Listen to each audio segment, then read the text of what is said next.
Assalamualaikum warahmatullahi wabarakatuh. Perkenalkan, nama saya Hasnita dari kelas 2A D4 Analis Kesehatan. Pada kesempatan kali ini, saya akan membahas sebuah materi yang berjudul Enzim Linked Immunosorbent Assay atau disingkat dengan ELISA pada pemeriksaan interleukin 10 dengan menggunakan metode sandwich. Nah, pertama-tama saya akan membahas apa sih interleukin 10 ini.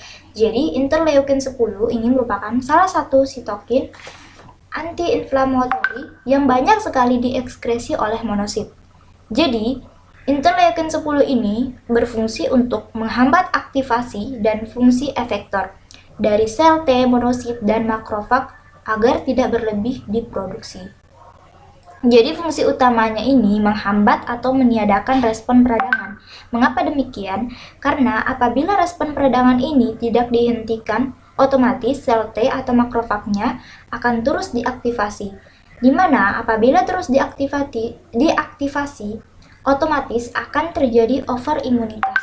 Jadi, jika terjadi overimunitas ini, itu nggak boleh di dalam tubuh kita.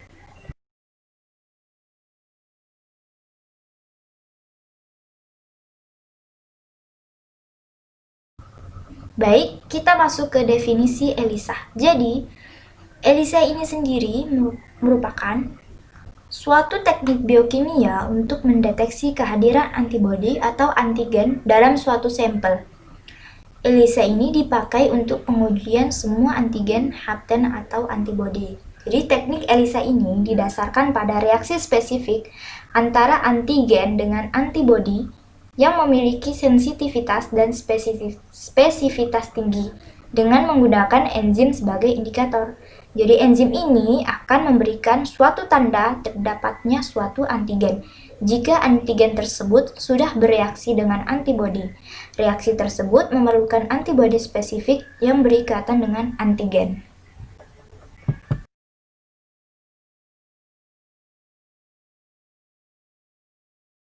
Metode ELISA didasarkan pada kerja imunologi yang dikombinasi dengan reaksi enzimatik.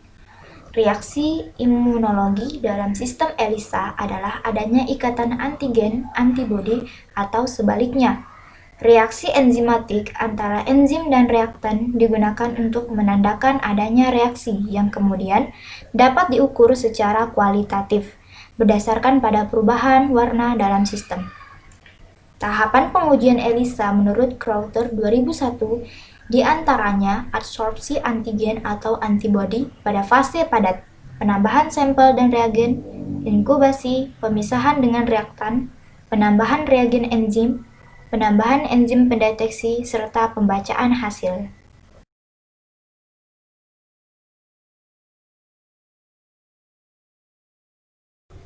Nah, teman-teman, kita masuk ke prinsip kerja dari ELISA itu sendiri. Jadi, prinsip kerja dari teknik ELISA ini berdasarkan reaksi spesifik antara antibodi dan antigen dengan menggunakan enzim sebagai penanda atau marker. Jadi, adanya ikatan antara antigen dan antibodi kompleks tersebut dengan penambahan substrat tertentu dan enzim peroksida yang akan memberikan perubahan warna pada hasil yang positif. Nah, metode ELISA yang dilakukan pada praktikum ini merupakan metode untuk mengukur kadar interleukin 10 dalam serum tikus.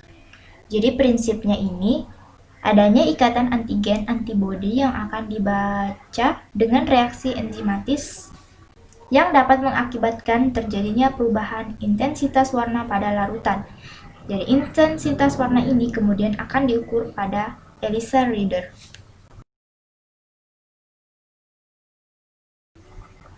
Adapun metode yang digunakan dalam pemeriksaan interleukin 10 pada teknik ELISA ini adalah metode sandwich, di mana metode sandwich ini dicirikan oleh antibodi penangkap antigen yang diikat pada fase padat.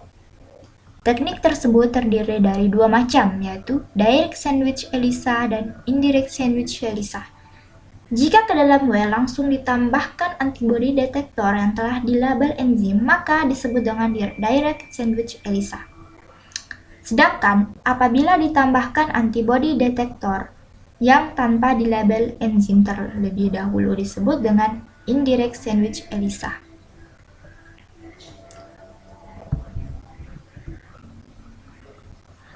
Antibodi penangkap pertama kali diletakkan ke dalam well, kemudian antigen dari darah atau urin ditambahkan ke dalam well, sehingga berikatan dengan antibodi penangkap.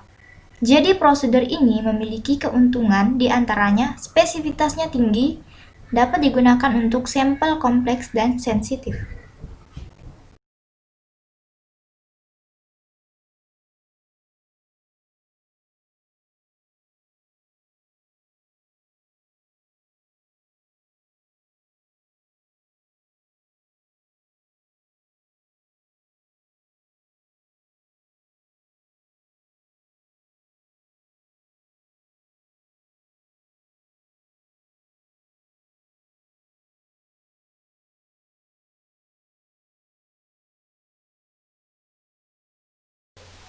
Selanjutnya, bahan-bahan yang digunakan berupa serum tikus, Precoat ELISA plate, standard solution, standar diluent, streptavidin HRP, stop solution, substrat solution A dan B, wash buffer konsentrasi, biotin konjugasi anti-red IL-10 antibody, plate sealer, denuded or distillate weight.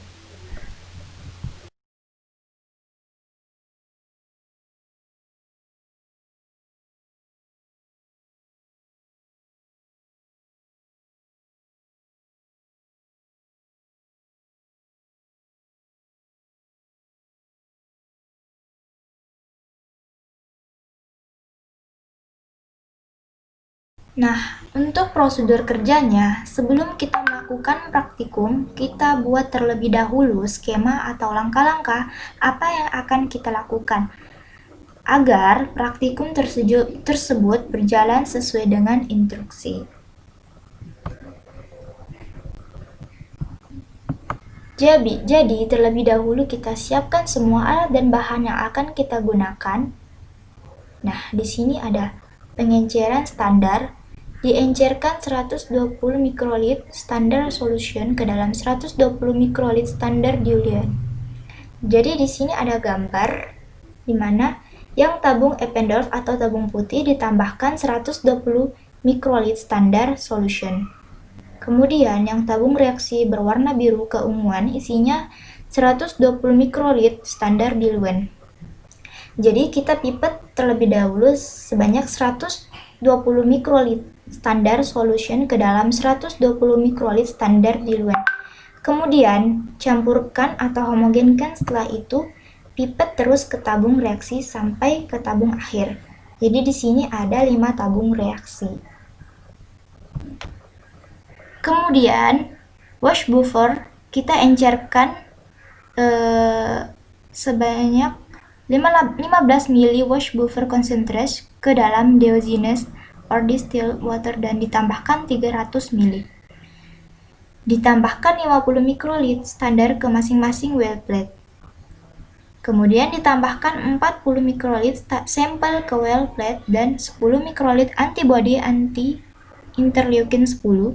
Kemudian kita tambahkan 50 mikrolit streptavidin HRP ke well plate sampel dan well standar.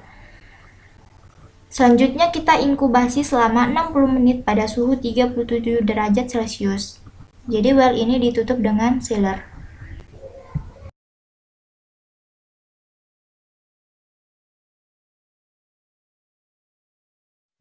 Selanjutnya, sealer kita buka dan well dicuci sebanyak 3 kali dengan wash buffer. Ditambahkan 50 mikrolit substrat solution A ke masing-masing well. Kemudian ditambahkan 50 mikrolit substrat solution B. Selanjutnya kita inkubasi selama 10 menit pada suhu 37 derajat Celcius. Ditambahkan 50 mikrolit stop solution ke masing-masing well, sehingga terdapat warna biru akan berubah menjadi kuning. Ditentukan optical density atau OD dan dibaca dengan ELISA reader pada panjang gelombang 450 nanometer dalam 30 menit setelah penambahan stop solution. Nah, setelah prosedurnya semua selesai, kita buat kurva standar dengan software MS Excel Curve Fitting. Nah, teman-teman, di sini kita bisa melihat ada hasil pengukuran standar dan kurva standar. Jadi, tabel standar ini hasil dari yang kita pipet tadi atau hasil dari pengenceran kelima well tersebut. Selanjutnya, di sini ada kurva standar. Jadi, kurva standar ini didapati dari tabel standar di samping ini. Hasil kuantitatif diinterpretasikan dalam perbandingan dengan kurva standar tersebut atau purifikasi antigen agar dapat secara tepat digunakan untuk menghitung konsentrasi antigen dalam berbagai sampel.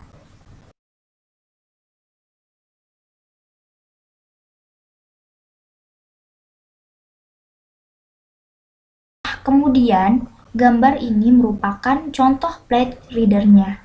Jadi di sini well-nya dipakai cuma segaris. Jadi di sini ada sampel standar. Biasanya kita beri tanda mana yang batas sampel dan mana yang batas standar biar tidak tertukar. Nah, contohnya kita bisa lihat keterangan di bawah ini. Jadi pada well A1 atau sumur 1 itu kosong. Selanjutnya pada well atau sumur kedua sampai dengan sumur ke-6 itu berisi standar. Kemudian pada well 7 sampai 11 itu adalah sampel. Jadi hasil positif ini berbanding lurus, yaitu semakin banyak antigen pada sampel, maka semakin banyak antibodi yang terdeteksi dan semakin tinggi nilai optical density-nya.